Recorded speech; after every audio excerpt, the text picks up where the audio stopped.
Well, it's been a little while, but Phil and I are back and filming, taking a little different approach. I'd like to sort of decode some Bible passages. And the one I'd like to start with, I've spent a lot of time with in study and preaching. It's Matthew 18, considered the classic text on conflict resolution and handling problems within group settings and particular congregations. So we're going to do part 1 today.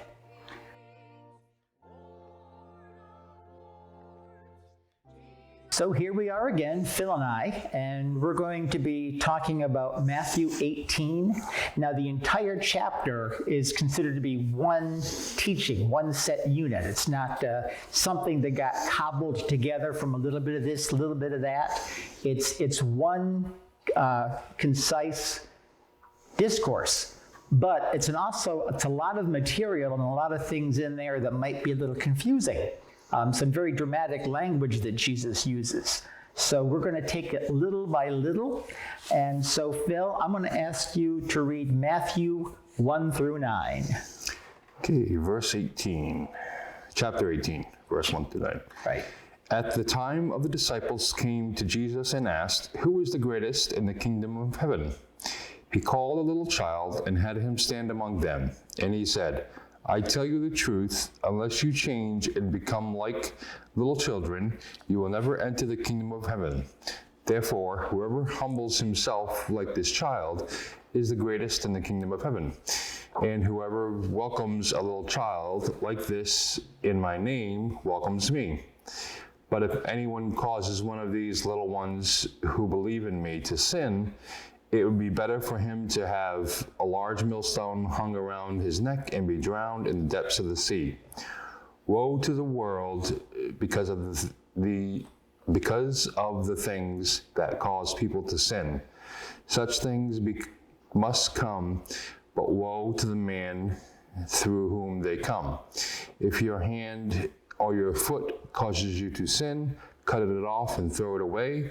It is better for you to enter life maimed or crippled than to have 2 hands or 2 feet and be thrown into the eternal fire. And if your eye causes you to sin, gouge it out and throw it away. It is better for you to enter life with 1 eye than to have 2 eyes and be thrown into the fire of hell." Okay, so we're stopping the reading at a very dramatic section, very dramatic imagery, which needs, like I said, a little bit of decoding. But let's go up to the top to Matthew 18:1. The disciples came to Jesus asking, "Who is the greatest in the kingdom of heaven?" Now, it kind of sounds like they're just sort of curious, almost an academic kind of question. But if you compare the parallel verses in Mark and Luke, those references will be in the notes. If you compare those particular readings, then you'll find out that really they were arguing about it. They were debating about it, and not in some sort of rhetorical manner, some sort of generic manner, but they were saying, which one of us is the greatest in the kingdom of heaven? They were trying to grab glory for themselves, if you will, or trying to elevate their own position. There's a competition going on here, and comparison, contrast, probably a fair amount of criticism of one another. So it's not really a pretty conversation. You'll notice that when people argue about things like this, it's never pleasant. It's always a very unpleasant, derogatory experience. Do you think it's that extreme? I mean, that's pretty extreme to be saying, "I'm so much better than you are." That's not something I would think a disciple would be doing, as opposed to just, "Oh, who would be the greatest in the kingdom of heaven? Are we all equal or not?" Well, that would be a more Christian way. Right. But Jesus' response is sort of a dramatic response to what they're doing, which indicates that it was more than just an academic inquiry. True. It's like, are we all like one together, a cadre of equals? No, they were arguing. Okay. They were arguing, and probably pretty vehemently. You make an interesting question, or a good question, and I was going to refer a little bit later in today's study about some behaviors of church people today. It always astounds me that some church people have the most unchristian behaviors, and they don't always do it as overtly as the disciples were, but you get a pretty good feeling from what some people say and do within a church setting, a group setting, that they think they're better, that they think they're one up from everybody else, that everybody should be listening and following them.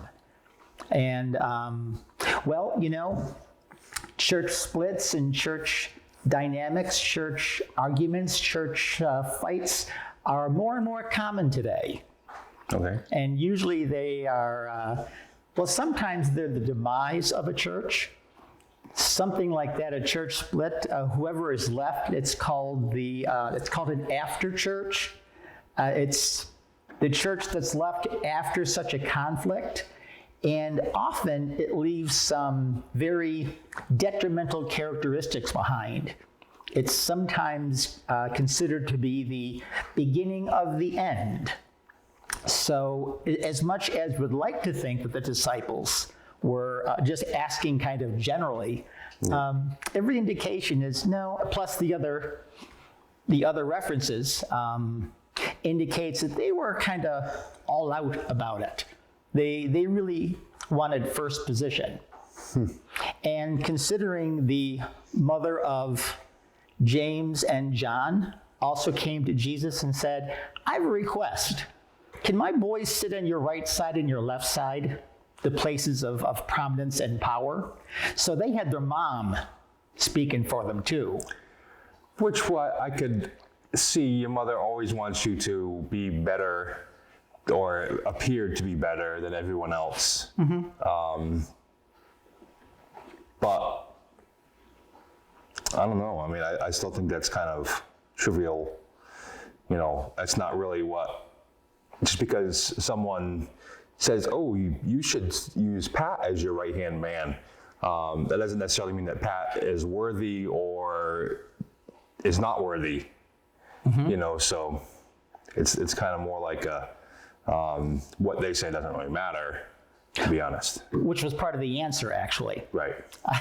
Not to be, you know, nothing against Mrs. Zebedee. But yeah, Jesus said, well, that's not mine to give. There you go. Yeah. Although it was even a little bit more than just a, hey, can he be your right-hand man? It was more, can my boys sit in the greatest positions of power next to you for all eternity? That's a pretty big honor. Yeah. Pretty big thing she was asking for. Right.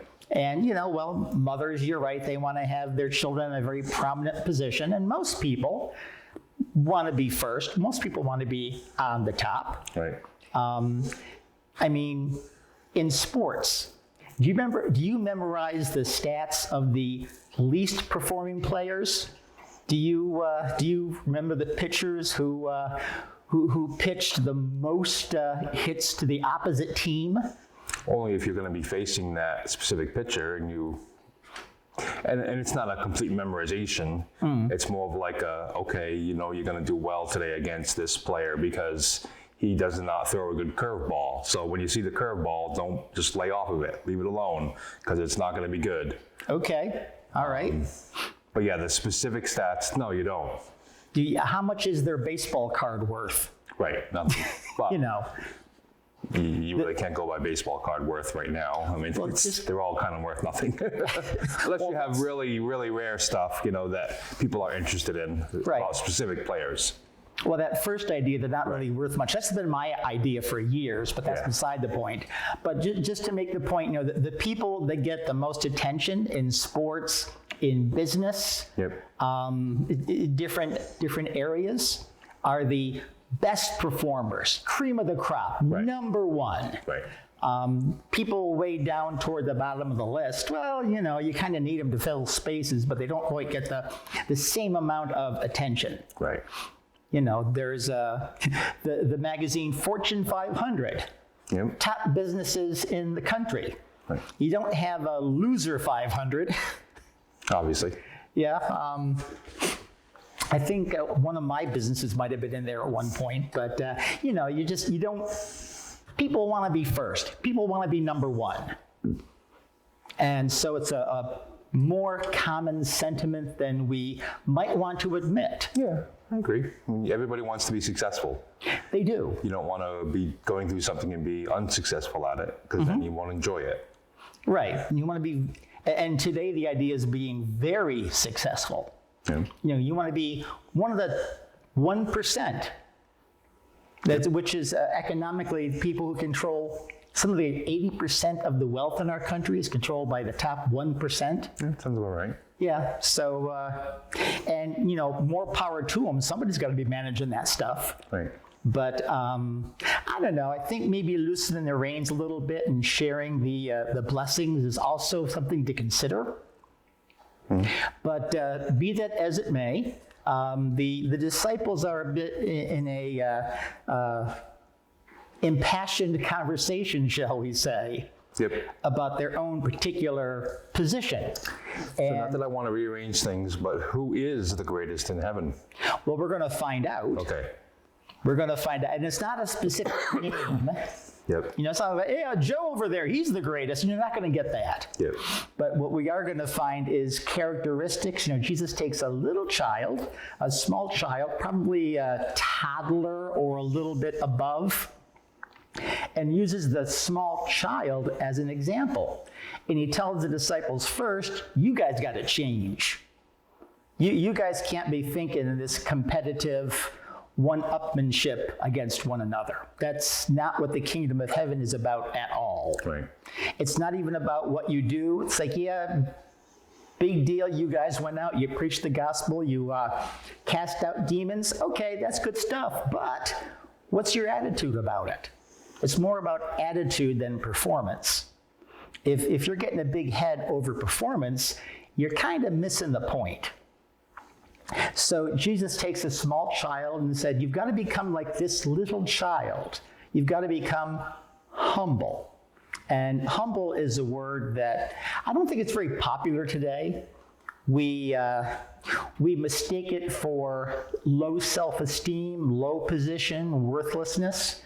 But humble is really a very different kind of attitude. It is an attitude of others are more important, others have a great value. But we do that, we have that attitude in the sense of we encourage them, we value them, we respect them. It's not like we let people walk all over us. Right, yeah, I wouldn't use necessarily more important. As far as if I'm being humble, I think that you're more important. No, I just think that you are important as everyone else is important. And yeah, okay. I'm not more important in whatever this is that we're discussing or whatever. Okay, well, I'll take that. Yeah. I'll take that. But there's still a sense of you give to the other person. You Right. give to other people. And the ultimate example of that, of course, is Jesus, who could have claimed equality with God. He could have stayed up in heaven and, really cool digs up there. Really a great place to be. But he came down to earth where he was reviled and rejected, made fun of, eventually suffered a terrible death. That's humility. Yep. And it's not anything he had to do, but it's something that we had to have him do it. So, humility, an aspect of humility is what's going to benefit the other person, not just me. What's going to be generally beneficial. And again, it's not putting others first in the sense of harming oneself, because it is true, if you don't take care of yourself, you'll have nothing to give anybody else. Right.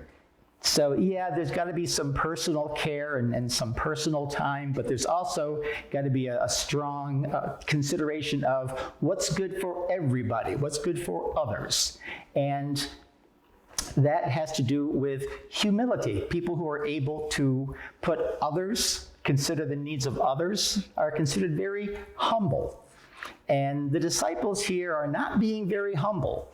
Agreed. if anything, Jesus is bringing this little child out to show the dramatic contrast between the appropriate attitude and their attitude, and showing them how inappropriate their action, their attitude is.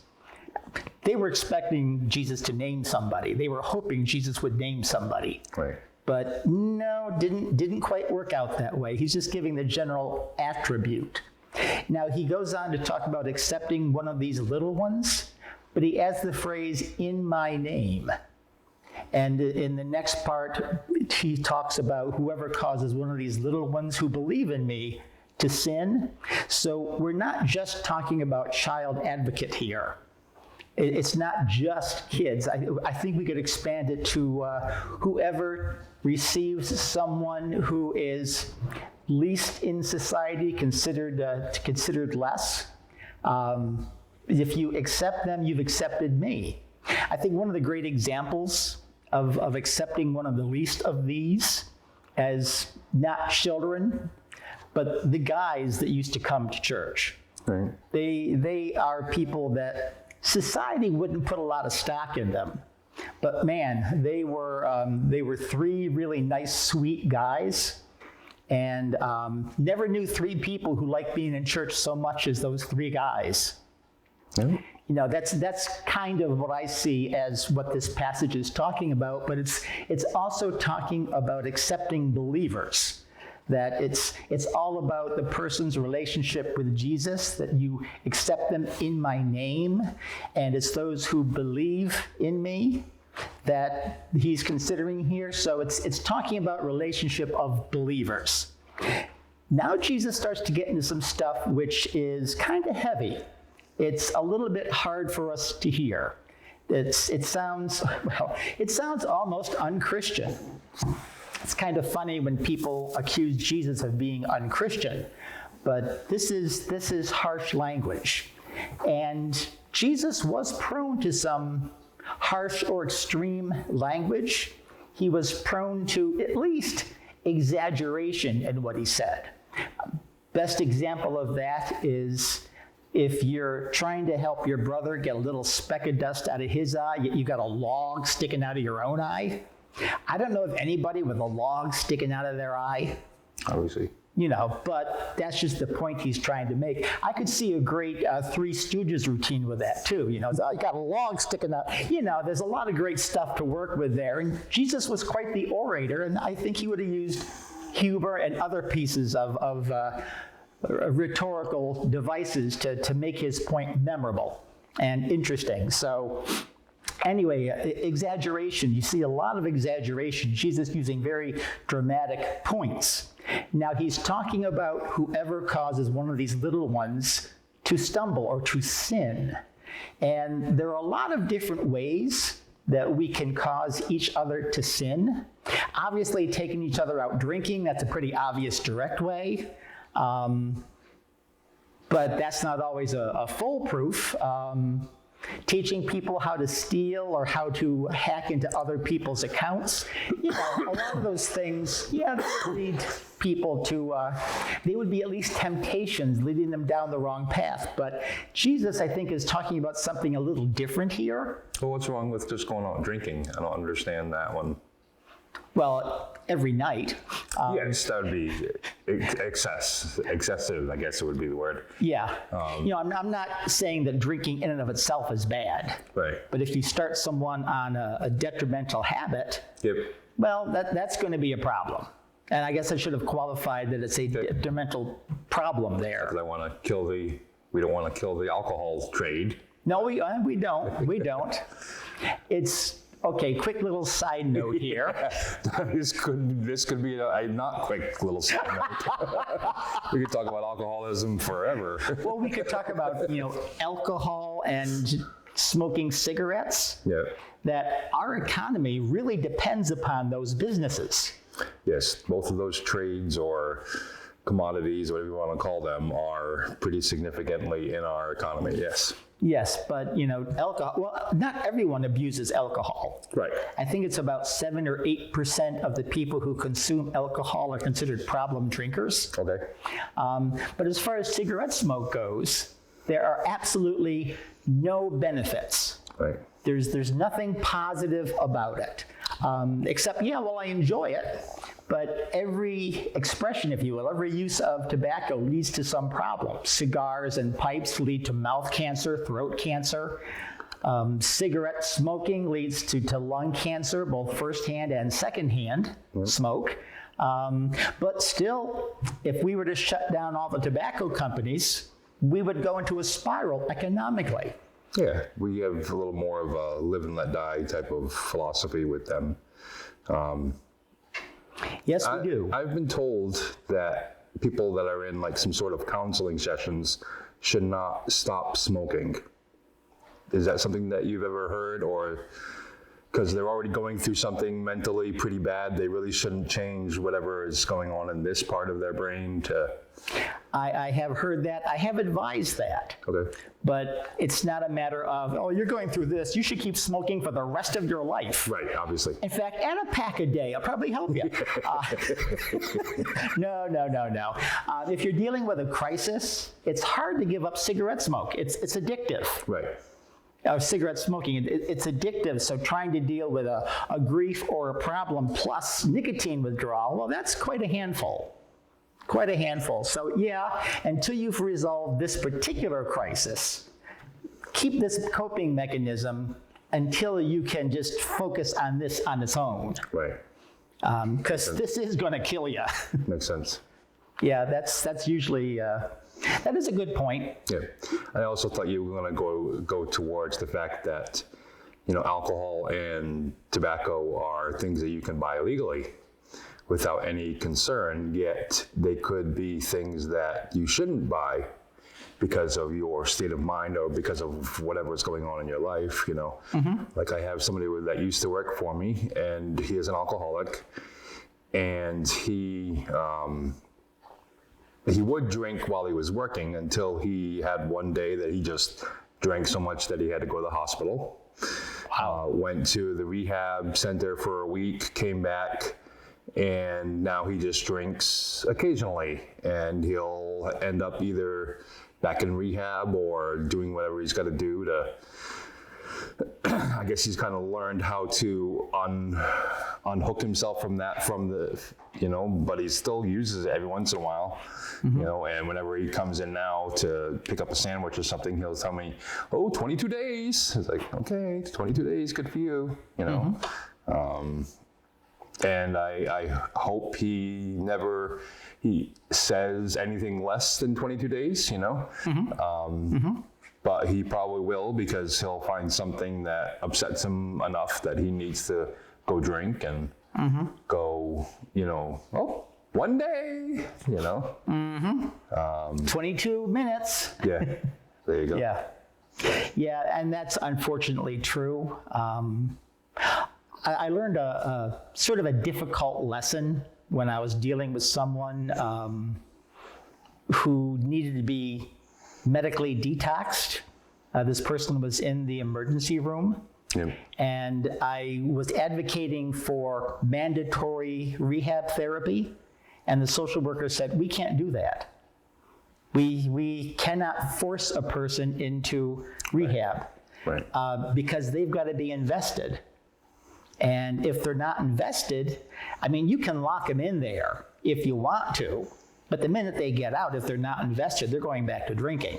Right. So they can drink and either reach a crisis point where they say, I should probably do something about this, or their liver gives out and they're removed from the public. Right. One way or the other. But yes, it is their consequence. And that's a key point in dealing with addictions. Your decision, your consequence. Yeah. It is unfortunate. I see people just going downhill from time to time. Yep. Just can't quite stop drinking. They might stop for, 22 days. Although, frankly, I deal with people also 22 minutes. It's sad, and they shouldn't be able to buy alcohol. But, well, that's one of those human rights things. Right. Exactly. Plus, they found out prohibition didn't work. Right. So a lot of reasons it continues, but we digress. Yes, sorry for a sidetrack. Well, it's something that's out there, and so having a conversation about current events in talking about causing one of these little ones to sin, someone who believes in Jesus, causing them to sin, a lot of ways they can fall. In this particular instance, though, I don't think it's a matter of substance abuse that people are getting into. If you're in an argument with someone about who is greater, you or this other person, if you're in one of these competitive arguments, basically, a lot of things are going to be said that are not flattering. A lot of things are going to be said that are detrimental. To boost up the opposite side. Right. One thing, we call that bullying today to a great extent. Mm-hmm. A lot of bullies are out there trying to make themselves feel better by making other people feel worse. I guess it works for a little while, but it certainly takes its toll. You have people who become depressed, anxious, low self-esteem, feeling of worthlessness. They are angry. They hold grudges long term. There's a number of recorded suicides, especially among teenagers. Teenagers, their social status is very important to them. More important for some than others. And if they have a sense that their social reputation is being smeared and they can't do anything about it, well, they become very distraught about that. But there's a lot of sins that can be going on here of the heart, of the mind, emotional sins that this kind of dynamic could cause. Now, I want to stress, especially after digressions, that what we're talking about here, the whole setting of this is group dynamic problems. The disciples are arguing. They're having an impassioned discussion. And all of this relates to that dynamic. It's important to keep in mind. So the point so far would be Jesus is saying you got to be aware of the effect you're having on other people. And that's part of the humility thing. You got to consider others, not just yourself. But now he goes into some very dramatic language. He talks about anyone who causes one of these little ones to sin, anybody who causes this kind of problem. He says, well, it's going to happen. Okay, that's the realistic part. But it's a shame when it does. Much more than a shame. He said, when it happens, it'd really be better if that person had a millstone tied around their neck. Now, a millstone is where you grind grains into flour. And very specific words, there was a small millstone that people used in their home that you could run by hand. That's not the one he's talking about. He's talking about the big one that they use down at the mill. They have to have animals pull around. It's a large, if you've ever been down to the mill in Adamsville, there's some old stones out back, and they're like the size of tractor-trailer truck tires, only all stone. Pretty heavy. And that it would be better for this person to be cast into the sea. Now, Jesus isn't saying that we should be doing this. This is not a commandment here. This is just an example. It's just a statement he's making concerning the severity of the offense. I don't think it's unreasonable to say that he's talking about causing people to lose their faith or causing people to stumble seriously in their faith walk. Especially in our country today, where church is seen as an elective, where I use the analogy, people see going to church a lot like going to the gym. It's like, well, it's a good thing to do that, but I'm no worse for not going. I mean, if you want to go there, that's fine. I'm not going, but I'm good. People just don't see the benefit. It's an elective. It's an elective. And a lot of people, if they become offended in church, they're out the door. A lot of people that I kind of know inside stories that were regular churchgoers here for a while, and there was some sort of conflict. It doesn't even have to be in a church setting. can be some other setting where two church people are interacting. And if someone gets offended, if someone gets upset by what the other person does, even if it's justifiable, they're out of here. Never see them again. And they sometimes turn to some very, very questionable spiritual practices, like mediums and so forth. We'll talk about mediums later. Yeah, good. That's one example, I guess, of what Jesus is saying as far as an example of the severity. Again, he's not saying tie the millstone around the person's neck. But if you were to tell somebody, going to the casino and gambling, it would be better to just empty your wallet into the trash can.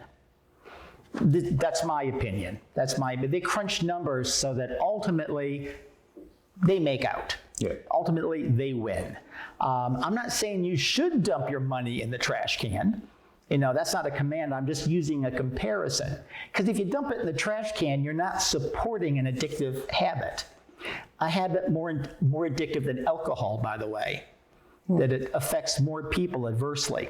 Probably. Than alcohol. So, now, again, Jesus is continuing the last few verses here, 7 through 9, with conditional statements that are just used to make his point. He talks about if your hand or your foot causes you to sin, well, cut them off. Now, using his logic, if it's your hand or your foot or your eye in the next verse, if that is the problem, it would make sense. But Thank you. Welcome. But that's not the problem. I don't know about you, but I can sin just as well without a hand and a foot and an eye. Yeah, they really don't have any control. Obviously, your brain is the one that's controlling what's going on. Right. I think he's speaking to more of like if you have 10 people in your group and one of them is causing you to sin, to pretty much remove them from your group. Exactly. Good job. Yeah, not too hard on that one. Oh, okay. Well, I have read accounts where people have taken this very literally, and they've chopped off their hand or gouged out their eye. So it's important to understand the whole flow. He's also setting things up for the section in 15 through 18, which we'll get to in a week or two. But right now, I just want to reiterate quickly that he's talking about a group dynamic problem that is causing harm to others, and that's a really, really bad thing. You've got to consider the value of others. You've got to be humble and think of the other person, not just yourself. And if you are causing harm to others, if you are affecting the faith of others adversely, it's a very, very serious offense. Not that anything direct is going to happen to you, but Jesus wants you to know that's a really serious offense. Now, as a side question, was anyone in heaven? Who is actually in heaven at the time of this question from the disciples to Jesus? Well, because when Jesus died and he rose again, that's when he brought people to heaven. Yes. Right? Yes. So it would be just God and angels, that's it. Pretty much. So why would an angel be able to go to heaven and not Moses, let's say, or Father Abraham? Right. Why aren't they, being high stature people of Judaism, why aren't they in heaven versus Gabriel? What did Gabriel do in life to become one of the most commonly known angels? Right. Well, first to answer your question, angels were created to be in heaven. They were never on earth. Oh, okay. So they're not people. They're not people. Okay. The whole idea of, my grandmother's an angel now. She's probably in heaven, but there's no evidence to suggest that she's now an angel. Okay. Angels are angels. Okay. And souls are souls. And something I probably should have clarified is that Jesus isn't talking about being in heaven so much. He's talking about the kingdom of heaven or the kingdom of God, which is a reality here on earth. Okay. That if you're part of the kingdom of God, you have made God your king and you're following him here on earth. Right. It's not a kingdom with boundaries. It's a kingdom with connections of relationship to God through Jesus, but it's here on earth. Okay. So it's more of just who's the best follower of you. That would probably be the right question for him to be asking in the same way, but more of what they're talking about. Yeah, that would be another way of asking it. Okay. Who is the most valued followers? Who is pleasing God the most? Right. Okay. Yeah, that would do. You're getting really good at this. Well, when you hear something that you hadn't heard before, and then it kind of puts together things, and 2 texts is never good, by the way. What is never good? I just got a second text. Oh, okay. If I get one, it's just like, hey, here's some information. If I get another one, it usually means that there's something going on. I see. And it's usually from the same person because they're still have to tell you more. Right. But anyways, where was I talking about? You mentioned that during Easter, that, no one was in heaven until Jesus was raised up. Right. And I was like, really? Moses wasn't in heaven? You hear things about people being in heaven, but then you hear that they actually weren't. Mm-hmm. And it kind of, I think a lot more logistically and a lot more physically, as opposed more spiritually, which is what most people want to strive towards. But those things always come to my mind, Mm-hmm. Well, how did that actually work? How did they actually sell him the trees and not the land, or the vice versa, Right. Things like that. In the deed office, I'm sure it wasn't a deed office at the time, but things to that nature, and trying to put it all together. Okay. In the Old Testament, when anyone died, Yep. they went to a place called Sheol, which is described as a place of shadows and ephemeral souls and so forth. Purgatory? No. Not really purgatory. It's just eternity's waiting room. There's not a clear distinction between the good and the bad. They're all just kind of down there intermingling. Okay. Although the picture that Jesus gives in Lazarus and the rich man, when Lazarus is the poor beggar outside, and there's a rich man who's living in abundance, and they both die, and one goes to the bosom of Abraham, and the other one is in a lake of fire. That is sort of an embellished description of Sheol. That's considered center of the earth, because heaven and hell, in their final form, there's not just a gap between them. There's not just an abyss between them. There's a lot between them. Yep.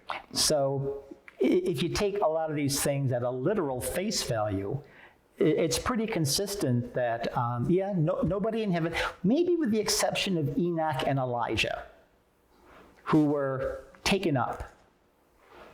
And how they were they got prophets, right? Yes. I know Elijah was, but Well, Enoch is a little known.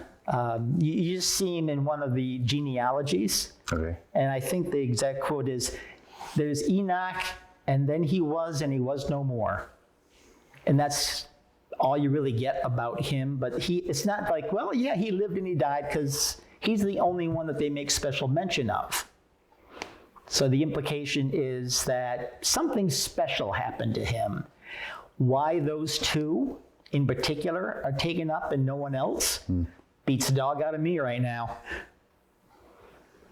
Interesting. So we'll continue with this next time and talk about the value of a believer. Very good. Thank you. Thank you.